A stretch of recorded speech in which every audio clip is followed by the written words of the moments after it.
అందరికీ hi friends. నిన్న TET new schedule అయితే విడుదల చేశారు ఫ్రెండ్స్. ఈ న్యూ షెడ్యూల్ కోసం ఎవరైతే వెయిట్ చేస్తున్నారో వాళ్ళు ఒక లైక్ అయితే చేయండి ఫ్రెండ్స్. అలానే నా ఛానల్ని ఇలాంటి మరెన్నో అప్డేట్స్ కోసం సబ్స్క్రైబ్ చేసుకోండి ఫ్రెండ్స్. అలానే షెడ్యూల్లో మార్పులు ఏంటో చూద్దాం. ఆగస్టు 5 నుంచి 20 వరకు టెట్ జరగాల్సి ఉండగా ఆ పరీక్షలను అక్టోబర్ 3 నుంచి 20 వరకు నిర్వహిస్తామని తెలిపింది. ప్రిపరేషన్కు సమయం కోసం అభ్యర్థుల వినతి మేరకు సవరణ నోటిఫికేషన్ను ఇవాళ రిలీజ్ చేసింది. ఓకేనా ఫ్రెండ్స్.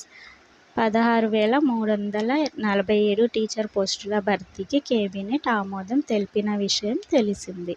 ఈ అప్డేట్ నచ్చిన వాళ్ళు ఒక లైక్ చేయండి ఫ్రెండ్స్. మీకు తెలిసిన ఫ్రెండ్స్ వరకు ఈ ఇన్ఫర్మేషన్ షేర్